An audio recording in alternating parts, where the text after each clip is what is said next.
So this panel is going to be about very interesting and ambitious theme, which is about technologies of consciousness, SDGs, Web3, and AI. So I'm going to just say a couple of things before I tell you all to present ourselves. In fact, there has been many things happening in the field of consciousness in Davos, not only during Web, but also many years ago. In fact, 40 years ago, International Transpersonal Association conference was happening here in Davos in 1983. So many talks were made on meditation, psychedelic psychotherapy, consciousness, spirituality, with many pioneers of this field, including Stan Grof. You can see in the screen if you want to have the information, but Stan Grof, Dalai Lama, Elizabeth Kluwer-Ross, Jack Cornfield. So this was a big event, and it was happening here like 40 years ago. So at the end, in fact, the Magic Mountain book of Thomas Mann also is based on Davos. So this place has a long history on spirituality, consciousness. So for those of you who don't know what are the technologies of consciousness, basically are all these techniques and technologies that can help us to improve our mental health and also our level of consciousness. And I just came here first time to Davos Web in 2020 because there were happening some talks on psychedelic assisted psychotherapy. And I could not even believe that this was happening in Web because I couldn't find the connection between Web and this theme. But then I realized that all these side events were happening, the whole Davos conferences, like between 50 and 100 side events, as far as I know right now. So so I came 2020. I ended up presenting my book in 2020. I don't know what happened with the PowerPoint, but anyway, I ended up finishing presenting my book in 2020. Then in 2022, it was a whole house of medical psychedelics happening, a whole conference in psychedelics happening here in Davos. Can someone fix the screen, the PowerPoint? So we have this house of medical psychedelics in 2022, and this year also there has been at least 3 or 4 events on psychedelic psychotherapy, but also other talks on meditation, mindfulness, consciousness. So this is getting more and more to Davos. So I have already held 2 events during this week regarding these themes. One was more focused on transpersonal psychology, the other one was more focused on technologies of consciousness. And this is going to be focused, I think I sent to some of you the questions, but I will read them again. This is going to be more about the connections between technologies of consciousness, Web3, and artificial intelligence. Sorry, what was the last one? Technologies of consciousness, Web3, artificial intelligence, plus SDGs. So you can just jump into the themes you think you can say something about, because I know each of you are expert in a different field. So I'm going to read. Yeah, so I'm going to read the 4 questions, so you can start thinking about them, and then you can introduce yourself, and then I'm going to start one by one. Okay? So the questions are these ones. No, this was what we addressed yesterday, so it's not going to be a focus. The focus is going to be more in Web3 and AI. No, but the first is how can the different technologies of consciousness, meditation, psychedelics, etc., align people and companies with the SDGs on a scale, okay, to make more impact. The second question is how can technology, and particularly Web3 related technologies, be combined with technologies of consciousness to increase their impact in society and align people and companies with SDGs on a scale to make more impact? The third is the same, but regarding AI. Okay, so these are going to be the 3 questions. So if you want, you can just introduce yourself first, and then we can start with the first question. Well, myself, I am Miquel Puente. I am the CEO and founder of the Integrative Transpersonal Institute, which is regarding all these technologies of consciousness, We do both education and psychotherapy. Yeah, so long story short. I'm Tammy Scarlett, Executive Director. The mic's going in and out. I'm Tammy Scarlett, Executive Director of Unify, which is a global nonprofit for world peace and global impact, and also the founder of the Impact Portfolio by the White Lotus Global Initiative, which is working on models for scaling impact and efficiencies through collaborative optimization. I also do some advising for companies on transition, scaling, and C-suite placement. And this past year, I've done that for a number of organizations, specifically in the psychedelic space. So that happens to also be pertinent today. Hi, my name is Yip. I'm CEO and founder of Jedi. Jedi is inspired by Star Wars. It's about people, or peacekeepers of the universe, who use technology as a force for good. Our mission and vision is to make peace more profitable than war, and we produce technologies that catalyze collaboration in multi-stakeholder contexts that require a lot of alignment and co-creation, because you have complex issues and you have little of time to solve. Any issue such as a green transition, how do we catalyze the green transition? How do we solve cybersecurity problems is right down our alley. My name's Don Pickering. I'm CEO of Sysmeta. We're a technology company based out of London and Seattle. I've built 5 companies, done AI for robots doing diffusing bombs for the Navy, building, cleaning up nuclear waste, building things in space. This company is focused on bringing intelligence, technology from the intelligence world to build a collective intelligence platform that accelerates sustainable transition. So how can we connect capital, reprioritize capital to fund technologies that have the most efficacy to accelerate our transition as successfully as possible? And I'm also on the meditation side. I meditate an hour to an hour and a half every day with singing Hindu mantras. So kind of a run on both sides of the fence there. Hello, I'm Sharon London. I would be probably applicable to talk about this panel of my work at the United Nations with the World Summit of Nobel Peace Prize laureates, where I met Brian at the U.S. Institute of Peace and at Singularity University of Nassau. But currently, I'm living my childhood dream, which was to be a zookeeper. I'm doing volunteer work at a retired and orphaned zoo sanctuary in a town called Sharon, Wisconsin, and my name is Sharon, so that's amusing to me. I am also part of White Lotus Global Collective, their impact portfolio, and I'm just honored to be here. Thank you very much. I am Alexander Sado, co-founder of Ahura AI, as Brian had mentioned before. My background in AI was really when I was brought into NVIDIA to help work with the cloud service providers across the world to install their very first AI GPUs and grow out that business and serve a pretty large proportion of the AI companies using GPUs today. My big piece has always been around just being more conscious of how we choose to apply artificial intelligence, thinking about the implications of the applications that we choose and figuring out things like, is this widening the gap? Is this solving problems that we actually care about? Beyond just thinking, are we going to be making a lot more money?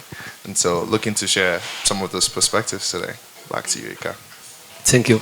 So the first question was about this, no? How can different technologies of consciousness can align people and companies with SDGs on a scale?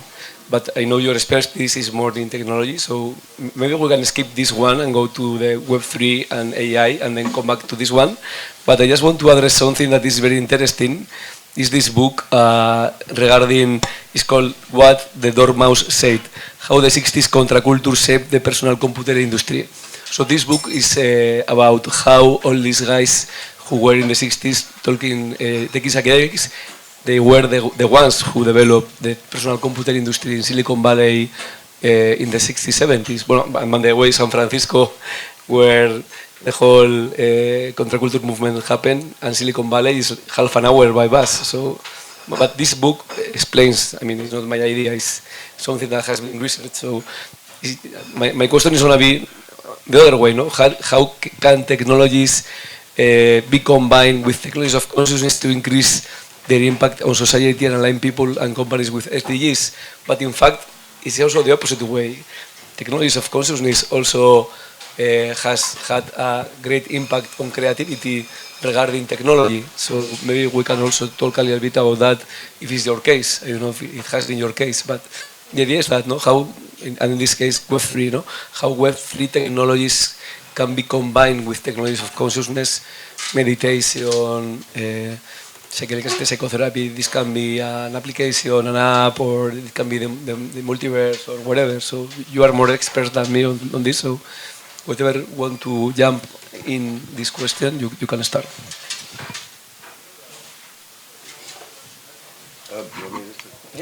I'll go ahead and start with that. So yeah, I think it's funny. I was having dinner with a friend who's a professor of consciousness, actually, and so I've been focused on building this platform for sustainable investing and systemic investing as well. And in talking with him, he was talking about they're doing a lot of work in meta-science, sort of the science of science, and realizing that there's a lot of common sort of threads. He had a student that was working on studying the way brain cells are structured, and realized there's a lot of continuity between that and how our brain is organized and how human networks are organized. But sort of with the reductionist legacy of science, we're not able to really understand these connections because people are working in these sort of different disciplines. And so if we're building a system that can aggregate large volumes of information and start to draw common vectors and threads for that in the realm of investment, that we can use that same back end, and we're actually working with coordinating with the British government to work on this, to be able to input large volumes of research to help with collaboration spotting, not just from people to people, but also finding common vectors of research. So I think there's opportunities for a huge amount of discovery, scientific discovery that can be yielded with these technologies. And also, when you look at that in the realm of science, how we can advance and provide better coordination on the grant-making side to eliminate duplication of effort, and to find opportunities where we are funding technologies and people and teams that actually have the most promise. And there's so much waste that's spent in the realm of grant-making, in the realm of investing in really questionable technologies and people that, there's a lot of people that don't have access to money and have access to opportunity that really should be put to the front of the line. And I think we can leverage collective intelligence to make better decisions, but then we can filter that back down to the individual to provide more agency and action for people to contribute in a way that is meaningful to them too. And so this isn't just about how do we do things in the aggregate, but being able to bring that down to an actual individual. One of the programs we're working on, the first program that our company is working on, is an effort with 300,000 farmers.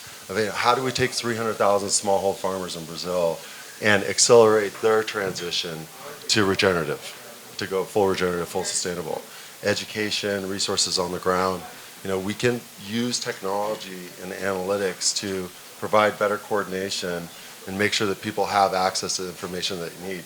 And we can't wait for the governments to do this. We need to do this through kind of a collective sense making, collective prioritization. And it's my belief that we have all the technology and all the resources to solve the problems that we need in this world. Mm-hmm. We just lack the coordination to do it, and we lack the empathy in our systems to do that. We can make that happen. Mm-hmm. So, thank you.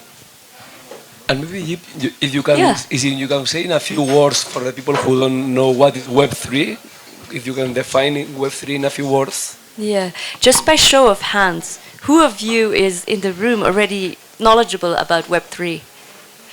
Okay, majority, that's wonderful.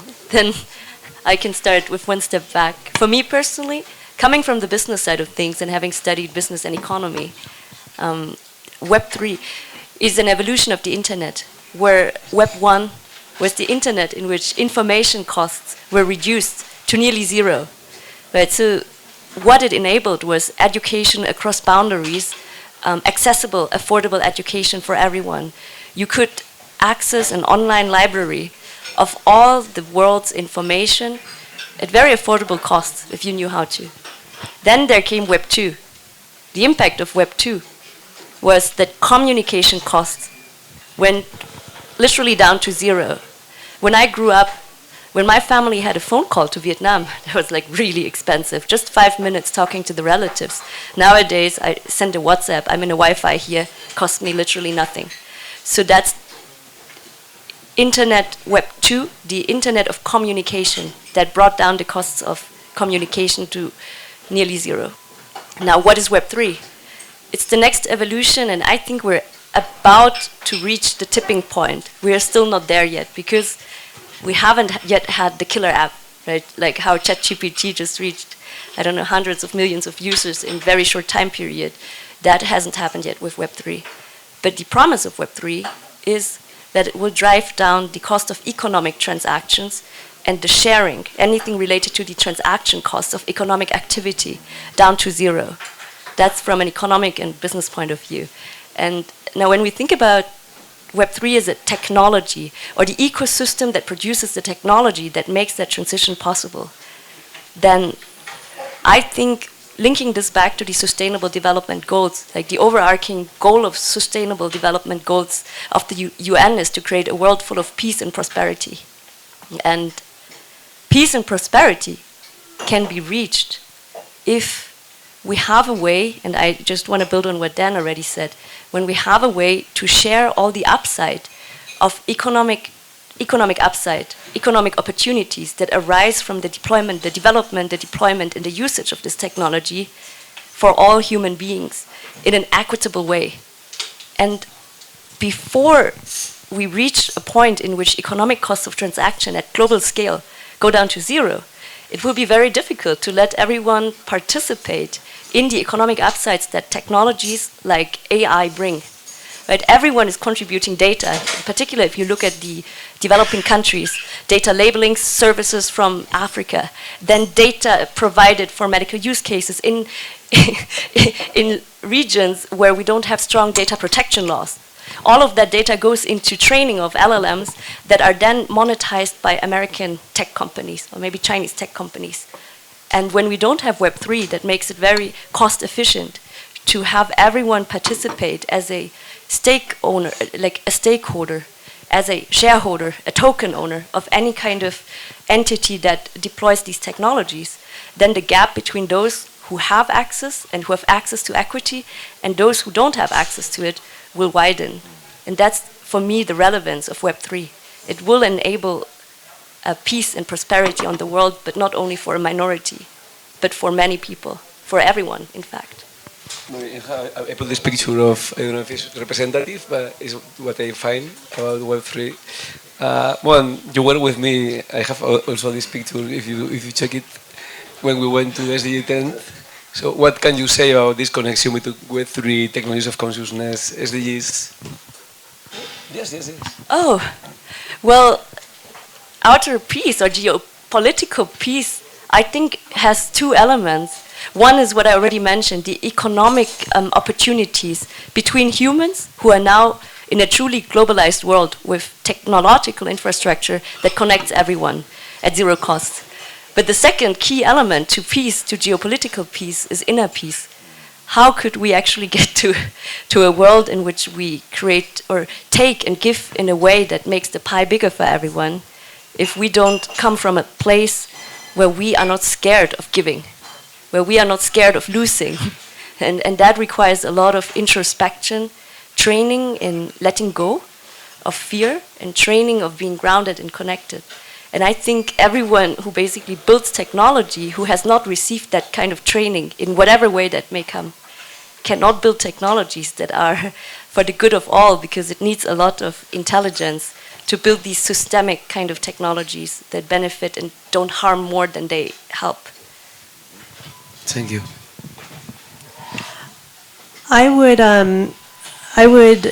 I'm not a Web3 specialist. It's not like my area, but I would kind of come at it from the approach of the more esoteric consciousness side of things.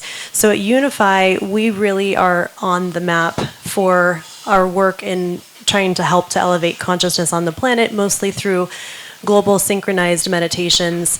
In 2014, we broke the Guinness Book of World Records with Deepak Chopra for the largest global synchronized meditation. And in 2016, we worked with the UN on Peace Day and saw a combined total reach of 2 billion in participation for Peace Day that year, which we haven't been able to get beyond since. 2016 was a very unique year for many reasons. But I would say, how can technology be combined with technologies of consciousness, especially for the SDGs on scale? I would say the SDGs is one way that we can measure or reflect on how the collective of humanity is working towards something perhaps successfully together. But I think it really comes down to how much as a whole, as society or the collective of humanity, how much we're going to place value on the things that are intrinsic, the things that are our nature, the things that are our essence. We have a friend who's an advisor of the Impact Portfolio. He's the founder of, or co-founder of a company called Logos, and they have an amazing AI matching engine for people that they just rolled out a new version of, and of course it's growing at the speed of AI. And he has advised the Impact Portfolio to be extremely intentional about building in culture tech. That was not really a term I was super familiar with before, but he said, hey, let's take really good time. We'll sit in like ceremony together. We'll be together in these spaces and be fully present and even meditate and even kind of wait in this patient space for what is true to emerge as our values, where if we're projecting what's true in the future and looking backwards and saying, what did we desire to create and how did we get there? What are the elements that are true as our values that are present? And then we come back to right now and say, how do we build those things into the models that we're currently structuring? Then we have a way to have some substance and some lasting power in the things that we're co-creating. So I think that the answer for me to this would be we can only scale what people will participate in on some level. And it's only going to continue to be meaningful in as much as we have successfully built in that culture tech, or in, I guess, layman's terms, built our values into the structures and systemic models that we're co-creating together. And the more that we can place a value on that as being important, as being something that we take time to do in the beginning and not as an afterthought, seeing what we left out, then I think that will give us a greater chance at a successful scale. In fact, I heard that Deepak Chopra is in the multiverse now. He created a platform, so this is still happening already, no? These connections between spirituality, technology of consciousness, and Web3. For sure, it's not separate.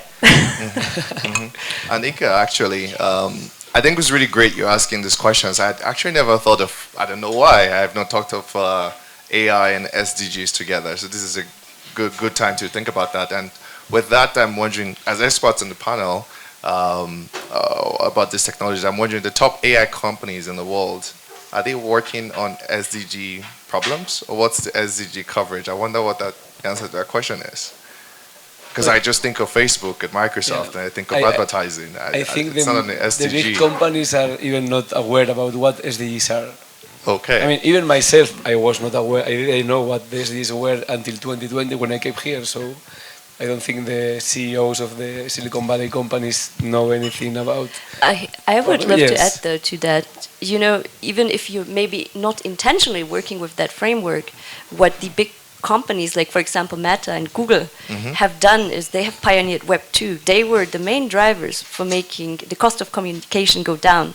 Right? They are the ones who created good. the internet, the mobile phone, in a way that everyone sitting in any country in Vietnam or other countries that would not have been able to participate in the global markets can now take a gig economy job and earn New York-style wages for doing jobs. And this was, if they wanted or not, it was like a door they opened to many billions of people.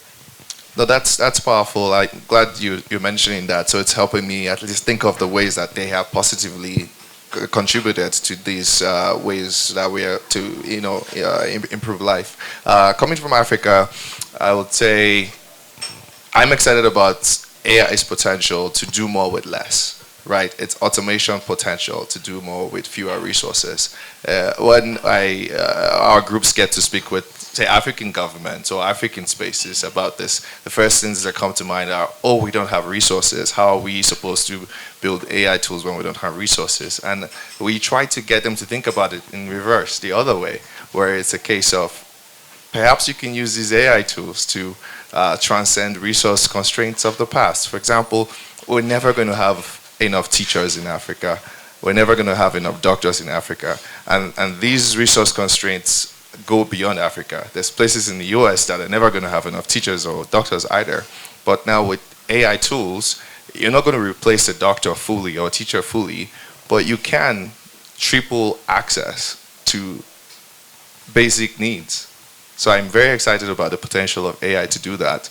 And looking forward to solutions built in that space. And the final thing I'll say there is, I think you were mentioning about data protection, the absence of those laws in African countries and other countries in the global south.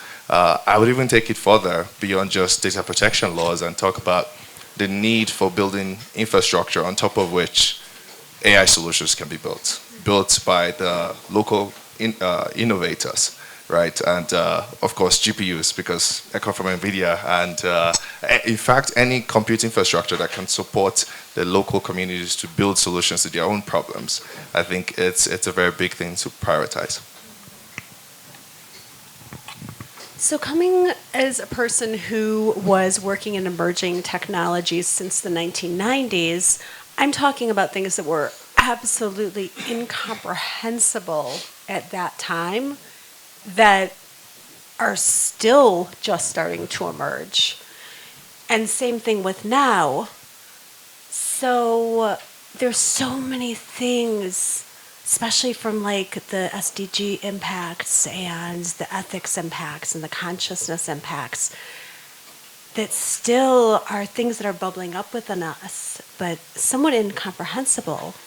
And then one of the things about the SDGs, I have some very dear friends who work at UN headquarters. And within that group, this isn't confidential, but it's not necessarily something that's been discussed. Sustainability is about sustaining. We're not doing okay even with that. And as my new friend next to me was discussing, we're now looking towards regenerative. We're trying to regenerate. We're trying to make things better. And we're trying to transform and bring consciousness to the picture. Sustainable is not necessarily an enlightened, conscious word to be used. So within the UN, the people that I feel are like the most evolved human beings, they're really, really looking at evolving this word. And there will be a conference towards the end of the year on this subject. Where is one of it? Is public this conference or no? No, for sure the word of sustainability is not perfect, but the concept of what they are talking about, no, the gender inequity, well-being, I mean, all these people on planet, no, it's like even the word is not. Yeah, is making things even better than how they are now, not just sustaining the thing, but making them happen, no? Because they are not happening now.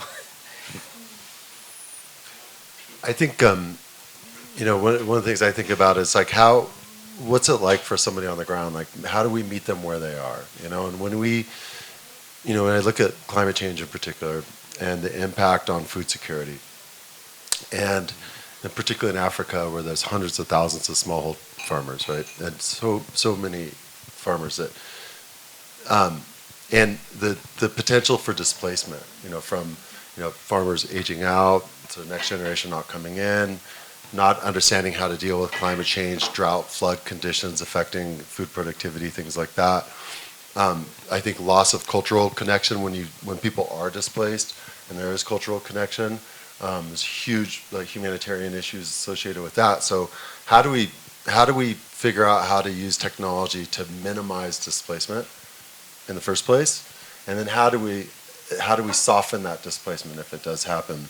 And I think that there's things that we can, again, we have a lot of the tools and technologies, they just haven't been integrated or thought about how we can make it work. If you have a farmer in Africa, and actually a lot of people do have phones, if you just could understand what a farmer grows, how much they grew, and what the price that they might be getting for it. It's just that amount of information.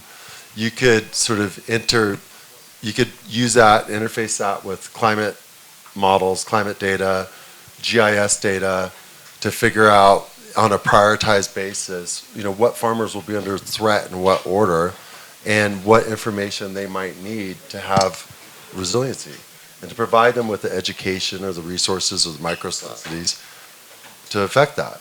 And you could do that at scale. And if you can affect 50,000 farmers that might not, and have them sort of maintain productivity in a changing climate and get ahead of that curve, you can have a big impact at scale. And so I think we have to think of it from the perspective of how can we give people services in a way that they can actually access and make use of it. And I love the idea of environmental populism. I'm not a fan of populism in general, but the concept of, there's information that we have about ourselves that can be useful. And if, we have the capacity to use that information to better our lives, or to have other people, the smallhold farmer in Africa, use their information specific to them to get what they need, we should be thinking about designing the systems that could deliver on that. And so, yeah. Go ahead, go finish. And I just think there's a huge opportunity in doing this. And I'm not looking at it from I think with our company, there's a lot of money that can be made with Wall Street and with the transitioning big ag. And we don't want to make money on the backs of small farmers. But the same technology that we're building to facilitate Wall Street being more efficient and accelerating transition, or these big ag companies, can also be used to help the smallhold farmer. And I think that as entrepreneurs or CEOs or people, or on the services side, that we should be thinking about what the experience is like for the individual on the ground and the smallhold farmer, not just the big corporates, and how we can use the profits and the tools that we're provisioning for the big guys to facilitate the needs for the individual on the ground at scale. May I? So Don, I couldn't agree more with what you're saying, and the concept of utilizing the business sector intelligences and these other areas is part of what our impact portfolio is built on. We're actually trying to prove 20%, conservatively, 20% efficiencies in the philanthropic space to try to very quickly garner greater efficiencies with the $141 billion that is spent globally in philanthropy per year. And I think we all know that that's very siloed and disconnected and frankly very inefficient, but it's the best that we've known how to do so far. And I always say, which I love that you just said mostly this, that it is a kindness to meet people where they are. And if we are going to be successful with whatever we're trying to perpetuate at scale, then we have to be able to find, to be great translators. And I think that what I have observed, having worked in many different sectors, having cross-sector experience, is that the profit drivers make this kind of faux empathy. So like a marketing team goes in and does these studies that will be able to tell you very specifically how everybody's going to respond to a product and service because they need for it to perform for monetization. But the moment that we move into this territory where we're talking about just doing things towards a natural state of symbiosis that's good for ourselves, each other, and our planet, then all of that goes out the window. Like it's incongruent. And so I like to say, well, I don't love the feeling of the fakey marketing because I don't love how disconnected that feels. I don't love that Apple did a study that tells them that I'm going to like how I'm going to use the phone. I would rather have had some kind of a relational experience to do that, but I can say I can look at that same data and because out of empathy, utilize it to be a great translator and a great bridge builder and to just iterate, by the way. I don't see any of that as prescriptive. I don't see any one of us on the panel coming in and being like, well, we have the answer. Let me show you all how it's gonna be done. It's like, that isn't even the emerging way of things. That doesn't seem to feel good to anybody right now.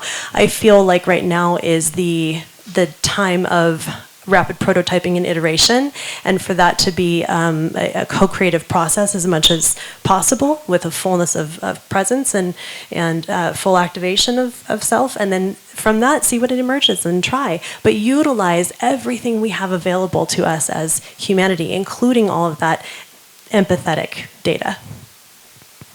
Thank you. Do you want to say something about AI and Jeep? Because you are also very involved. You just speak about your company. So well, we have the other question now. Is this one? No? How can technology, and particularly AI-related technologies, be combined with technologies of consciousness to increase their impact in society and align people and companies with SDGs on a scale? So, what can you say about this?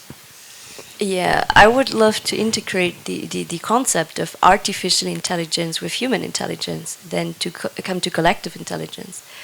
Because I think for me, when I look at AI and the way we integrate it in our company, Jedi, it's like to augment intelligence.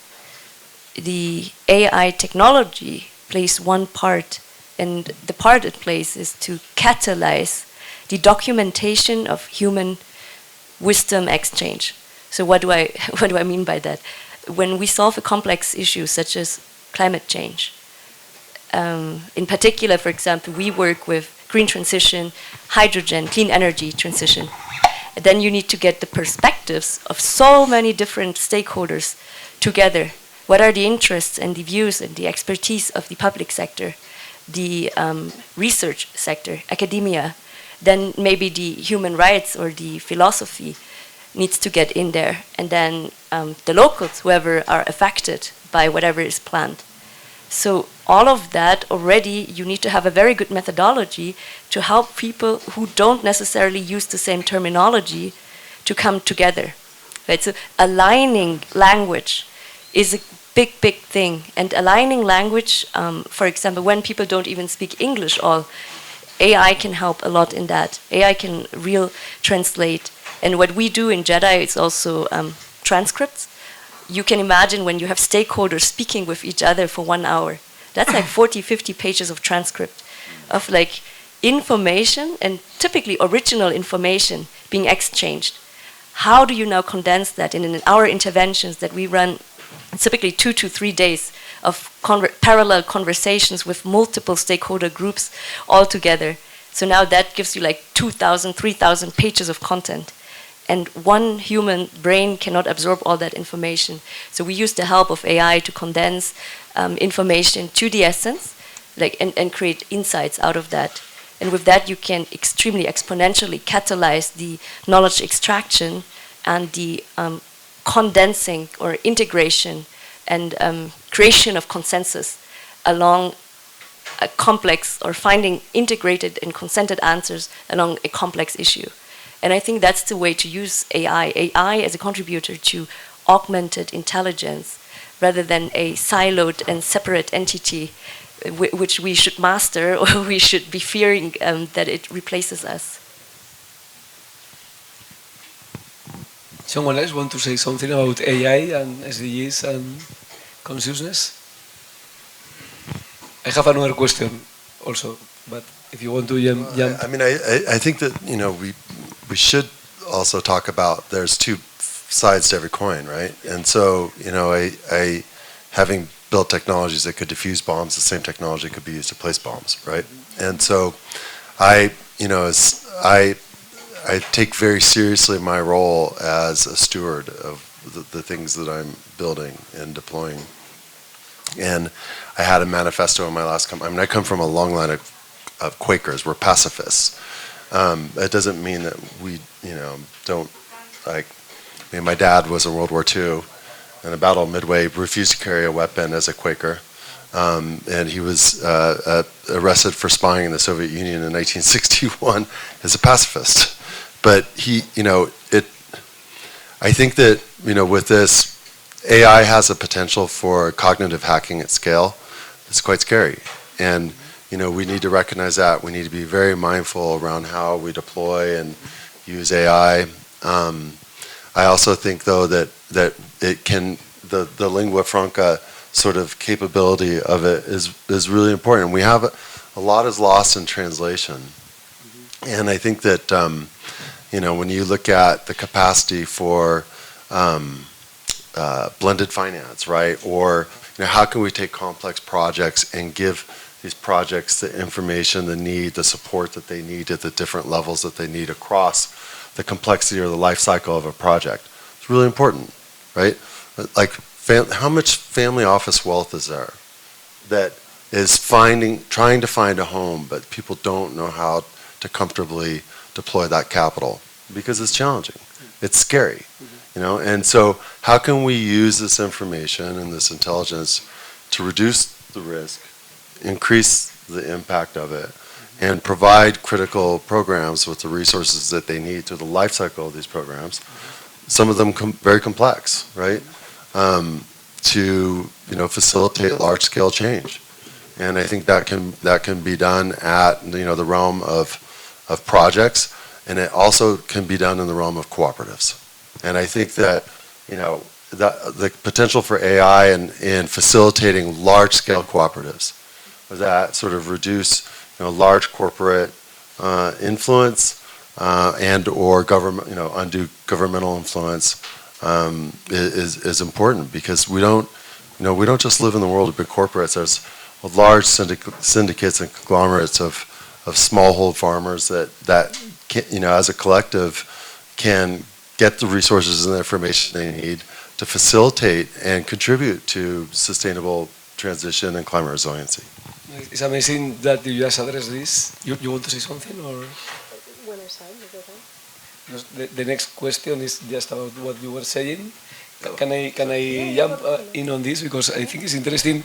The next idea is this, no? Are Web3, artificial intelligence, SDGs, and the technology of consciousness becoming mainstream, different aspects of a new stage of consciousness? So this is a question. But the most amazing thing is that what you are saying is what exactly said. I know what the questions were. I kind of came on the panel. I will repeat it. But Klaus, I don't know how it pronounced, but Klaus Schwab, so he's the founder and executive director of WEF. So in his book, The Fourth Industrial Revolution, he finished the book with this sentence. So if someone can read it for me. So this is the last sentence of the Fourth Industrial Revolution of the director and founder of WEF in 2016.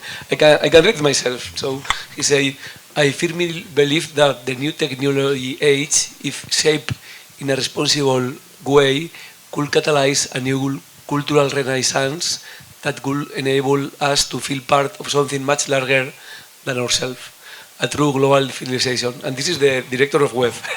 The Fourth Industrial Revolution has the potential to robotize humanity and thus compromise our traditional source of meaning, work, community, family, identity, or we can use the Fourth Industrial Revolution to lift humanity into a new collective and moral consciousness based on a shared sense of destiny. It is incumbent on us all to make sure that the later is what happens. Is what you were saying, no? But the crazy thing that this is the founder and director of WEF talking about consciousness and consciousness evolution. So, if you have any idea or thought on this?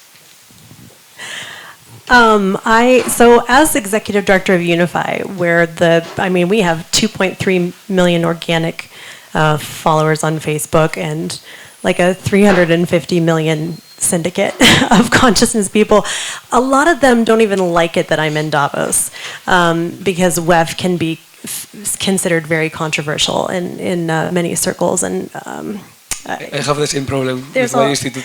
There's all different angles, right? I love that you found this quote because of the seeming juxtaposition to many of those people. But here's the thing, for me, and what I was going to say actually, Dawn, was twofold in response to your commentary, but the one part about consciousness is that we aren't separate from AI entirely. Like, we're connected to it as we are connected to all things that we create, because everything is kind of born systemically through this whole system. Like, I had a friend, we were up in the wilderness working with the Tlingit tribe in the Yukon, and she said, we talk a lot about us and nature, but we are also nature. Like, the bears go and they do their cave and go hibernate, and we're like, oh, that's nature.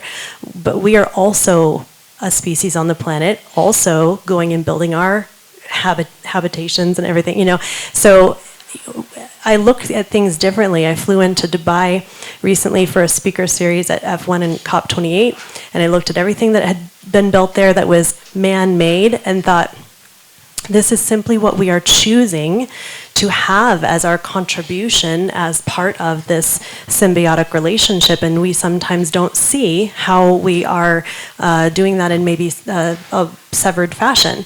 AI is an extension of us because we're working on co-creating it together, and it also has the ability to be a reflection of us, which it is currently doing.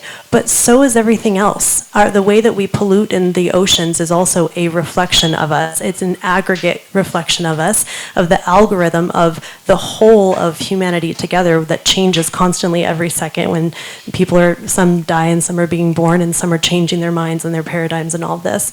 So, I think that in terms of how AI and technology consciousness combines together, I really think it's a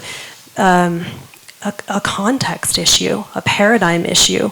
If we can begin to expand our contexts, the same as it is helpful for us to travel to a different country and see that there are people in different cultures that live differently, and then that makes us think about where our blinders might be or where our constructs might be that we've just accepted just because. But what if? What's possible if? What's possible when? And if we get the opportunity, we are getting the opportunity right now as humanity to back up that context and say, whoa, we haven't all been astronauts before. We haven't all been up in space and had that moment where the world looks teeny tiny. So, but technology and the advancements of technology are kind of giving that to us. The internet gave that to us. If we back up on the scale, the printing press gave a version of that in the 1500s. So we're like at this precipice of this major expansion of context, and then if we take advantage of the opportunity that we're given, so that we instill the values that we want to see in that moment, then that gives us the opportunity to collaborate with AI. It as an extension of us, as a reflection of us, to put into it what we want to see, and not belittle it, and not continue to see it as, oh, what if it turns against me, and with responsibility, obviously. Thank you. I'm going to go a little off the cuff here. So I had an analogy lately to my life in emerging technologies and AI and quantum computing and everything like that. Tammy mentioned bears.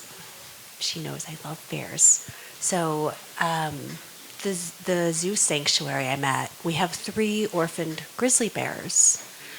And in nature, right before bears hibernate, they are ravenous. They are running around. They will attack people. They will do anything to get enough food in them before they hibernate. But we have them where they're very comfortable. They're sweethearts. One day, this is one of the the most profound moments of my life. And as some of us know, I've jet setted all over the world, had some of the most phenomenal experiences. The bear cage broke. And there are 3 enormous grizzly bears. If you haven't seen grizzly bears, they are like, make brown bears and black bears look like cute little puppies. The cage broke. It's not a very strong cage to begin with. I went over. They always grasp for grass outside of the cage, even though they have plenty to eat. I went over and I sat with them and I handed them grass, and they were eating it out of my hand. There's a video of it. And I just sat there, and just 3 of them lined up calmly while the cage was being fixed. And it said so much about this. It's so much about WEF is considered these, overlords of the world, and that they're greedy and they're doing this and they're trying to destroy everything. And maybe they are. Who am I to say? I don't know. I'm not in that room at this moment. I'm here. But when people feel, and when bears and when nature feels like they're provided for, and when AI is put together by the right people, because AI is not, as it's, Elon Musk was like, this is not a smart person. This is like every person who has ever existed in all of humanity throughout all of time. Their intelligence, not their wisdom, but their intelligence, is combined with high-level computing, soon to be quantum amalgamating, soon to be quantum materials computing. That feeling of security for everyone and everything, and even computing, will level out the playing field. And so, as we said in an earlier panel, everybody is their own hero, and they're just trying to make their lives better and those that they care about. And when I think of this, I think of like the bears. If they're comfortable, if they feel secure, they're not going to try and hurt anyone. I'll add a short piece there. I think maybe it was Tammy that mentioned earlier that we don't have all the answers, right? We don't have all the answers, but at least we can ask some questions. It was key for me to listen to the last sentence that was mentioned here, where there are 2 possibilities of where life can go.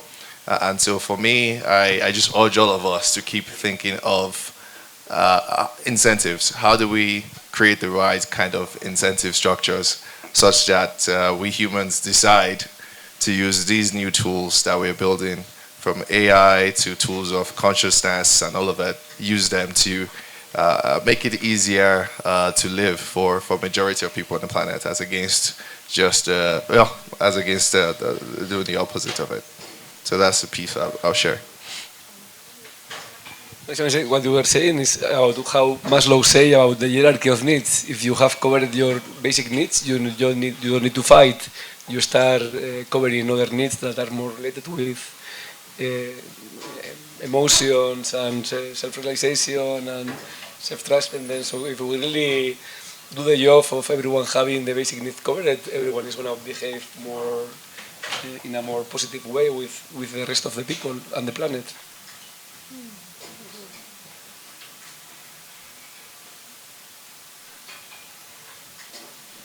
I don't know why I'm thinking of this right now, but it's interesting with all the meditation work that I do, the mantras and so forth. It's a nice, it's half of my practice is clearing my chakras every day and charging them. So grounding in, clearing myself so that I can connect up. And it's interesting that on the spiritual side, there's the, beyond us and from the 7th or even the 8th chakra on up is access to human consciousness, or unity consciousness, some people call it, right? Mm-hmm. And the human consciousness is collective is the level of genius. And, if we think about, when we're talking about AI and collective consciousness, we have the capacity to create and access information at the level of genius. But I think the question is, how do we tap that back into the individual to be able to use that, And I think from a technology perspective, it's just a good question or something to think about. And I find it fascinating that we're seeing like the spiritual worlds and the scientific worlds are converging right now. And like, let's have technology be part of that convergence too. And, around how we can access and sort of, spiritual technologies. Like, I had a friend who said, we need to develop inner technology before we should develop outer technology. Mm-hmm. And I love the concept of that. And just a little shout out to a friend who I met through, and if people were part of the last panel, Lucian and the Up Games, and I've been to 3 Up Games. I love Lucian.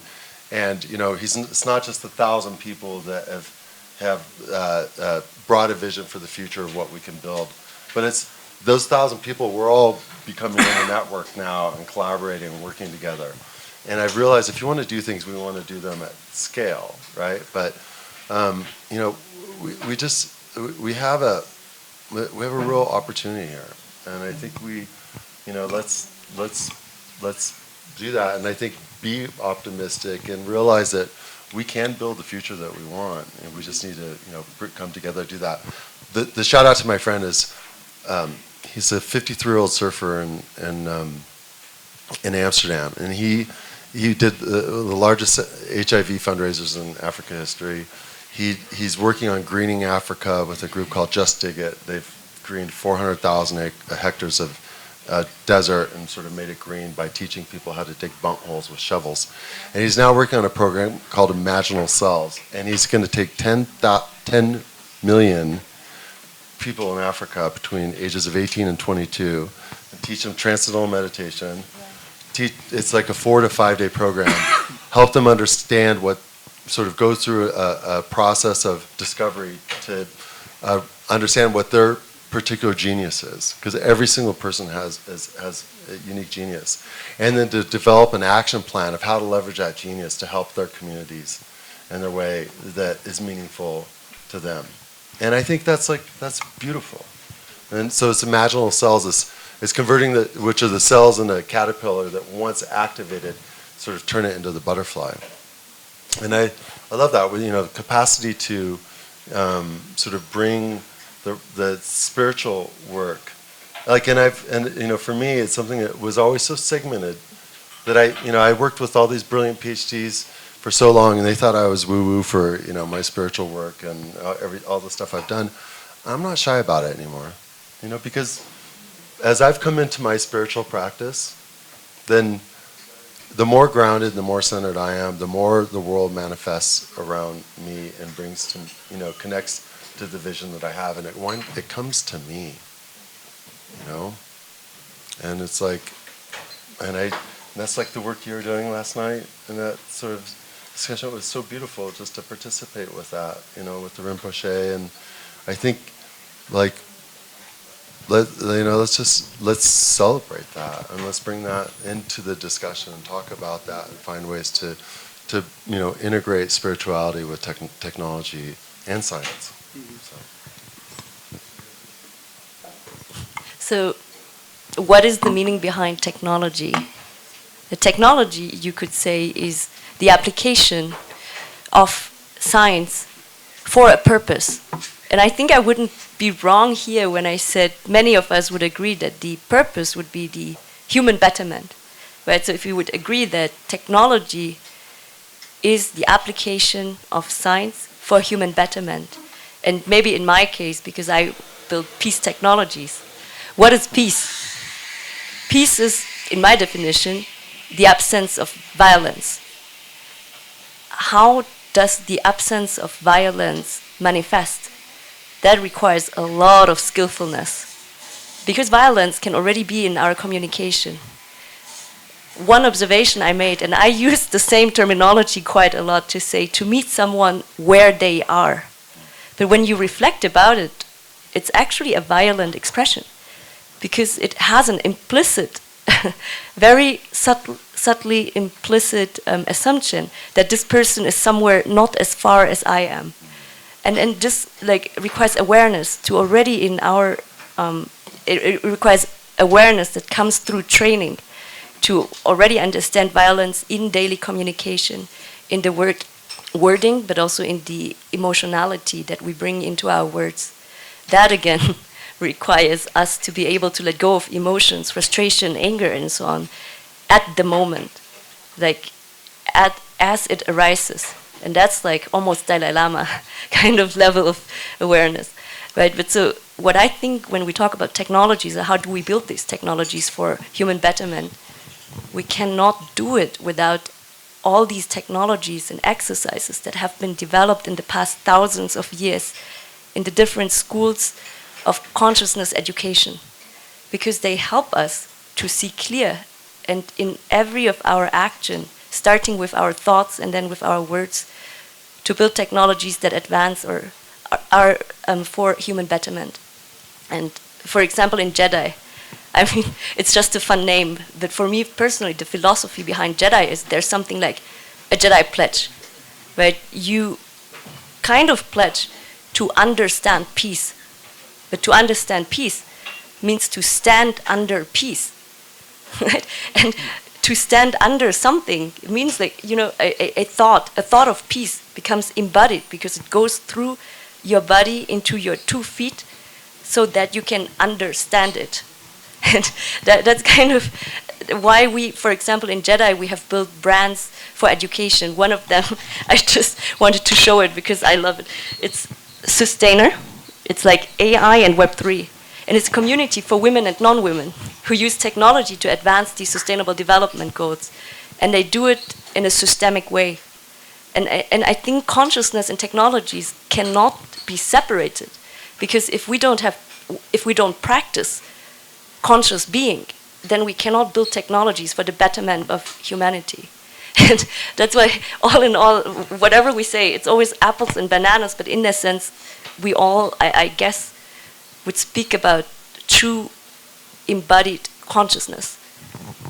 No, in fact, I also put this slices. This is the spatial dynamics theory of Don Beck, who Ken Wilber's also developed, and they talk about co-creation. I mean, so what I was proposing here is that Web3, SDGs, the technology of consciousness becoming mainstream and AI becoming mainstream are things that are happening at the same time, because they are not separate. It's the evolution of consciousness that it takes all these different ways of expressing. I mean, SDGs has less than 10 years, Web3 has less than 10 years, psychotherapy became mainstream in the last 10 years, mindfulness became mainstream in the last 10 years, AI became mainstream. I mean, if you see from that perspective, it's like, okay, if you step back and we see, and it's what you see in Promenade, no? You walk, and last year was Web3, this year is AI, SDGs has been there for all these years. And when I walk in Promenade, it's like, okay, how is consciousness evolving now? I mean, the side events of Web for me is like, what is happening really in the world right now? In terms of the evolution of consciousness, not in terms of what the web guys are doing in web, who I never even see the program because I'm not interested. This is business as usual. No, it's true. I mean, it's business as usual. And even people of web told me we are almost never in web inside because we prefer being in web outside because it's much more cutting edge what is going on there. Because inside we are like a dinosaur that we are walking so small and so slow that we can't change so fast as things are changing outside, no? So for me, this is like the big picture of what is going on in the website events is this, no? Like what is really going on in terms of the evolution of consciousness. Yes, I agree with you fully. I wanted to mention something that kind of ties into both that and what you were just talking about. And I loved the points that you were making. And in fact, I hope we can follow up after this panel. Lots of overlap in the peace world. And I also would like to offer, in the space that you were talking about, maybe a different vantage point on the phrase that you talked about for the violent communication, because I'm a big fan of universal language, and I think that we have to look at a greater context for narratives in our storytelling. Because storytelling is like how we understand things, that then is how we are going to decision make and operate, right?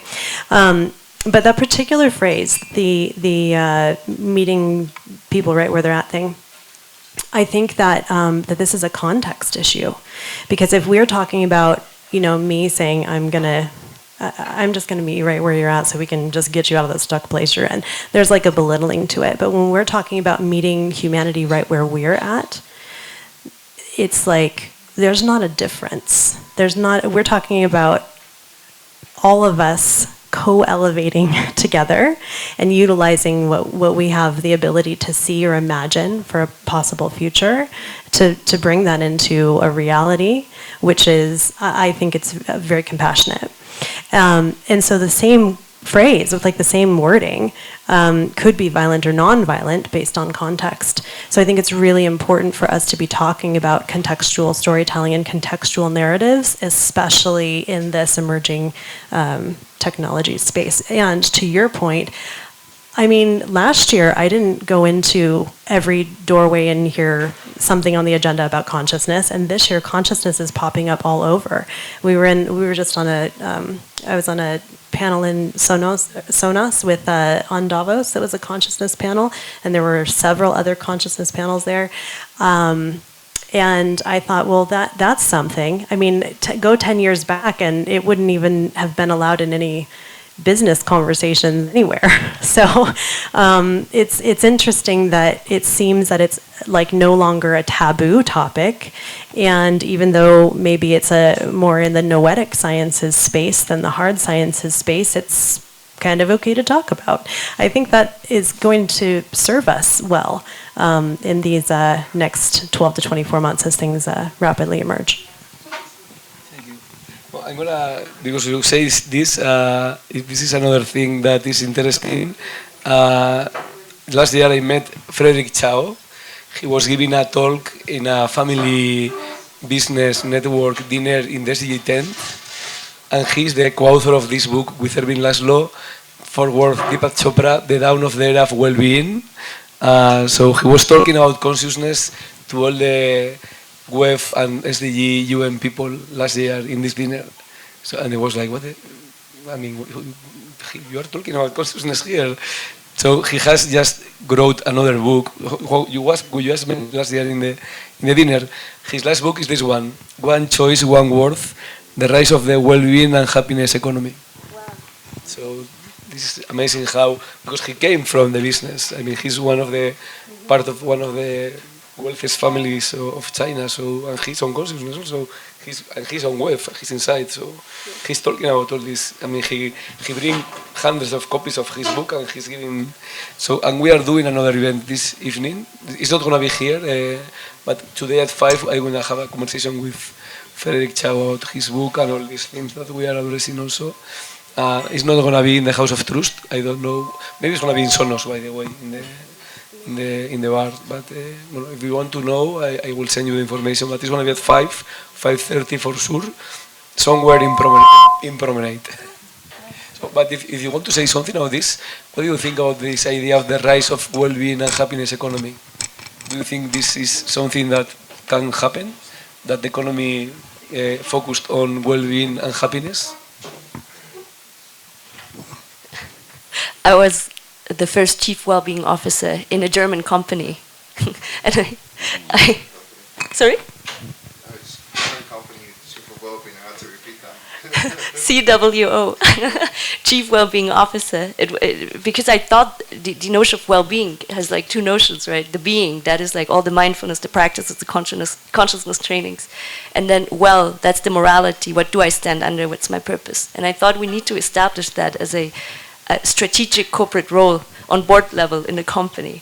And I think US had established that before with Deloitte. CWO was Jennifer Fisher. But I want to come back to this Web3 angle, because that was the topic of today.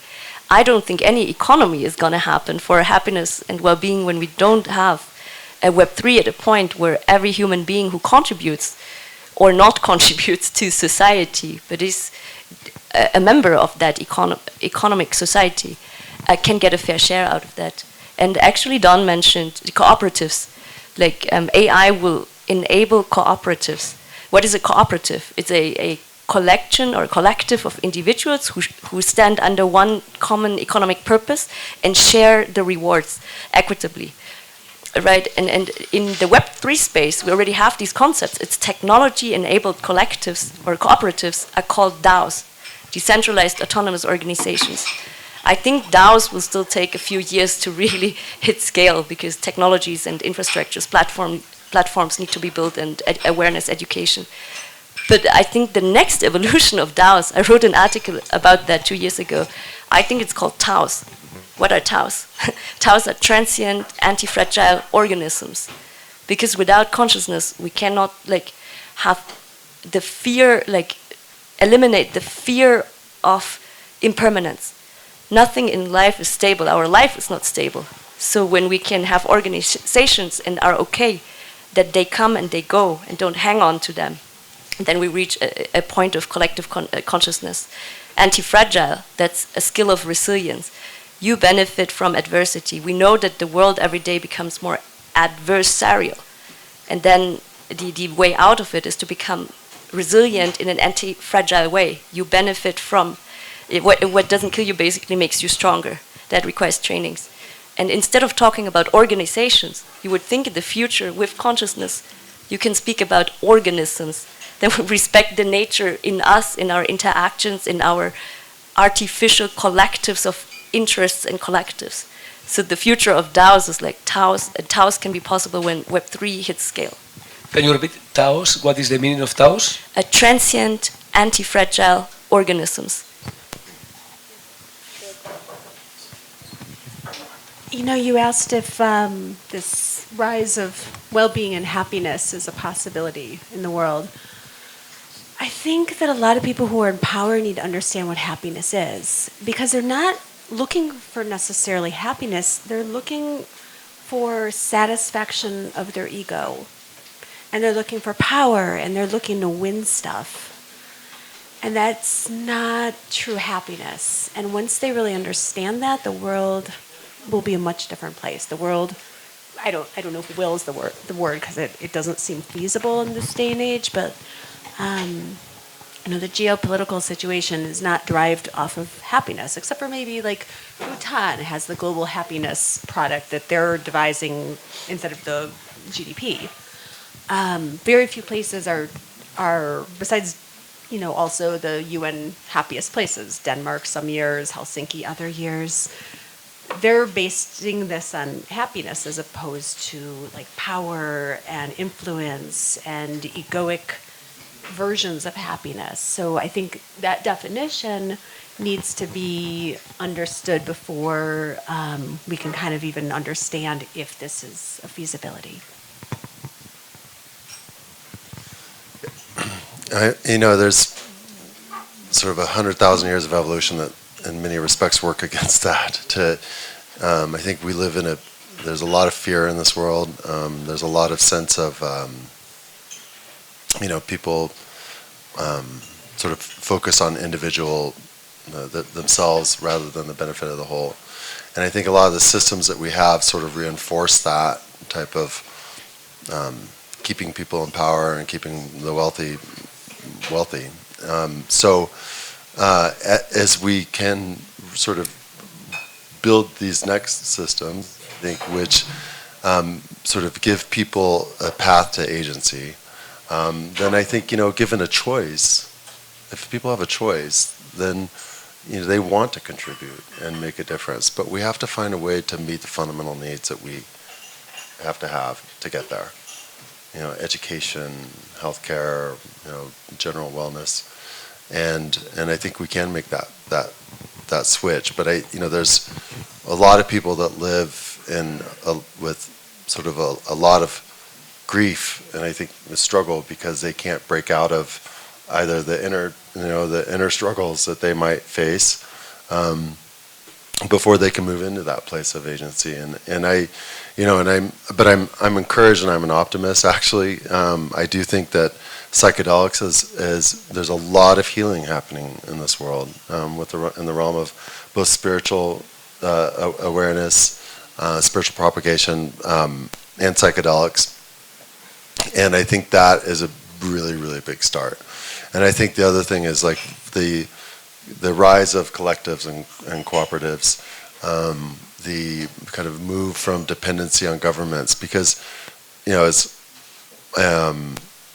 it will help to sort of set a path to where we can come to a place where we have a happier world, and I'm optimistic. I think with like Up Games and Lucian and the people, when I came into that world and that community, seeing like coming into a community of people that embrace spirituality, that embrace action, that think from a perspective of how can I contribute in a way that can have an impact at scale, and the magnification of what happens when we get more and more people like that working on that we can create the fabric of change that we want to see in this world. And I think we're doing it, so I'm optimistic.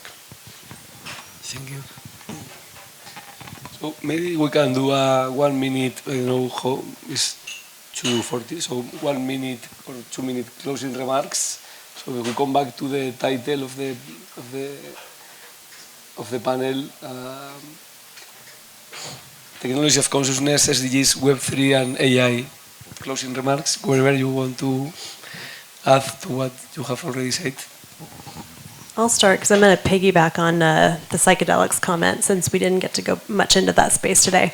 But I do have a unique, however new, vantage point on it, because the consulting that I've done over the past year for these companies and people that I've met that are literally helping write laws that help with governance and regulation, making things accessible, but also ensuring education. Most of the people in this space are recommending intention setting and integration as like, don't do it without that.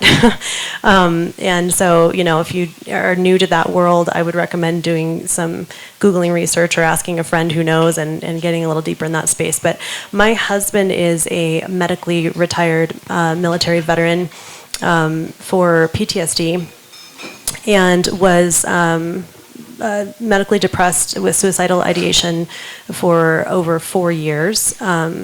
I was in outpatient programs for it, and all kinds of things that absolutely nothing was helping. They had him so heavily medicated, it was making things, I don't know, worse, as if you could get worse.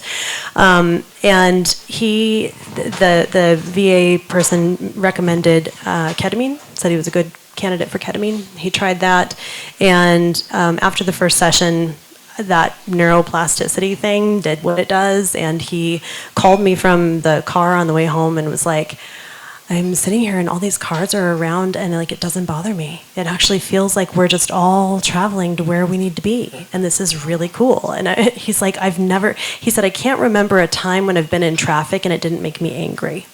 And I just was like, who are you? This is so cool.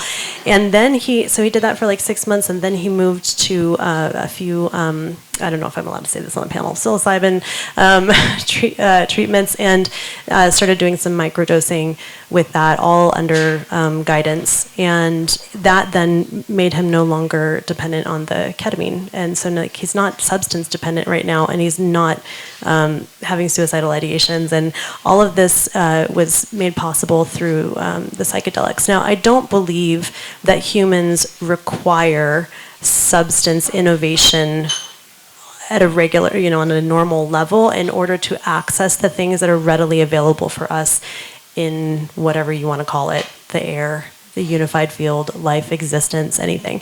But I do think if we're talking about rapid acceleration that's probably really necessary at this critical juncture, then it could be a great tool. And it's emerging anyway. If anyone was at the MAPS conference in the US last year, they were bursting at the seams. They've never been so well attended. This is something that is the new wild, wild west of sorts, and it's going to move forward, whether it's carefully curated or not. And so much like this AI space and technology and Web3 space that really needs everyone who is present to do work for good, to move humanity forward for good, to be a part of it, so does the psychedelics space. So let's all do good work together in these spaces. Thank you. Well, you can Google the theme, or you can read my book also. Or I read have- his I book. have a book. Yeah, I wrote this book on psychedelic assisted psychotherapy, and I interview all these guys who are doing the good work, including Rick. So, I want to read your book.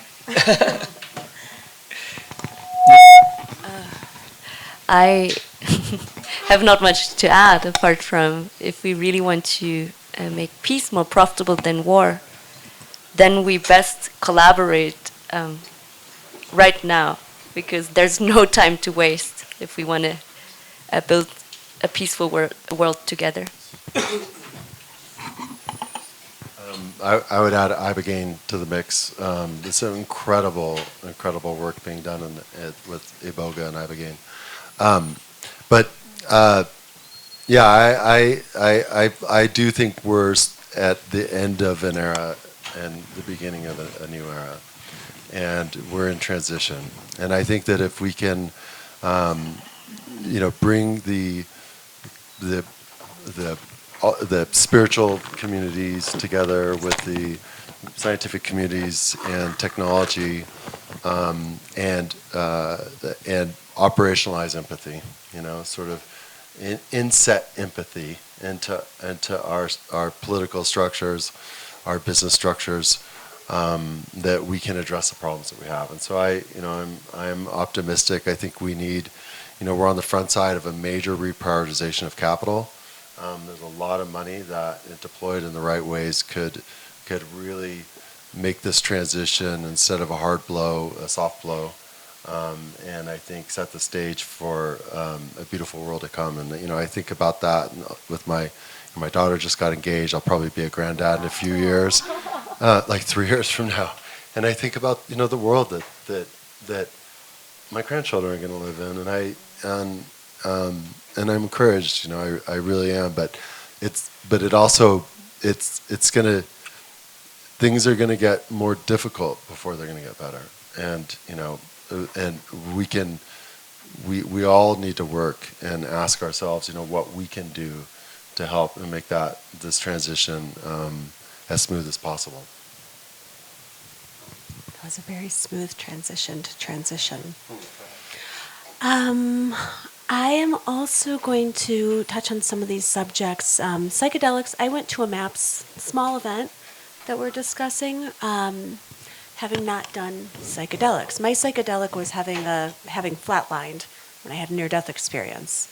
But what I said when they asked us why we were there, and everybody was saying all these beautiful experiences that they were having, I said, I actually haven't done it, but anything that brings out emotion and brings out feelings to the surface, as opposed to the current pharmaceuticals, which are basically stifling people's feelings, I am in alliance with that.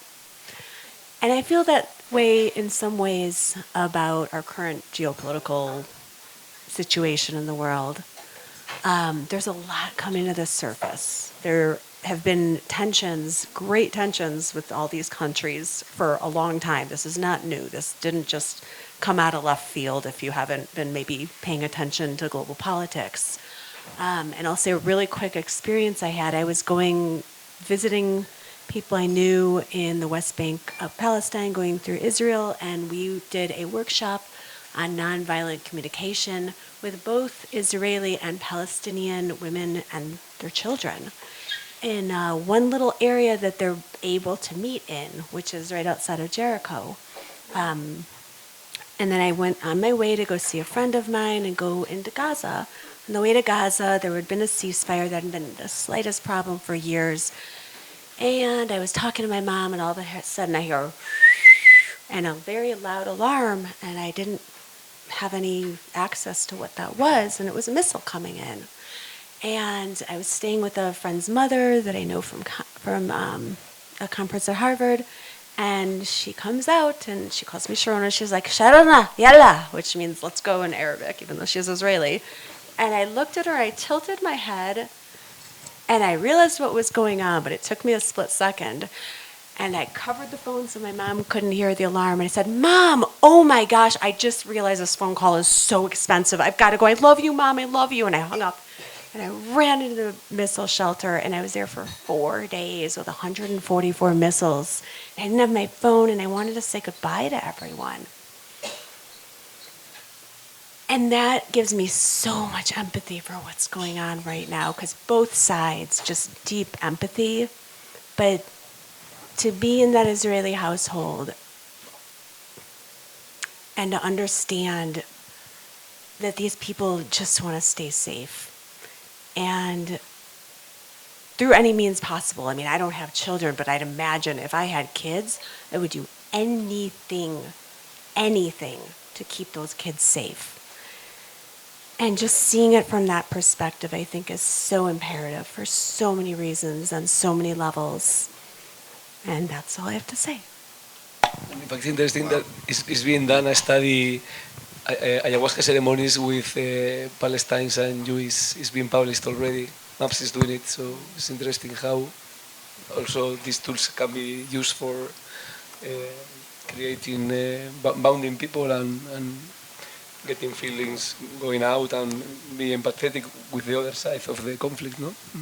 Yes, yes. And what makes me happiest is the fact that the normalization of this, as everyone has been saying, is that we're now better able to talk about these kinds of emotions in the business space, right? I think it was Dave that said that, we really should be bringing consciousness, these technologies of consciousness and technologies of AI and other and Web3 together, because those are the ways that will increase the probabilities that we'll be actually building technology for the benefit of humanity, right? So that's what makes me happy, and I really urge everyone here to be thinking of ways of taking these conversations, from these rooms on Davos to the rooms of our companies, right? Let it not just be here between, you're mostly leaders of your companies, but how do we take it to the front line? And I hope everyone talking about this so that we can, build technologies that really improve life for all of us. So that's my comment. Thank you. Yeah. I think it's a perfect closing for this panel. So thank you very much for your interventions and knowledge and for being here in this panel. And I just want to, if you want to come to this next event, which I don't know where it's going to be. I know it's going to be at 5:30 in Promenade, but I don't know where exactly. But I think it's going to be an interesting continuation of this panel, talking about how consciousness can also be applied to economy and companies. So, yeah, thank you very much. And let's continue the conversation.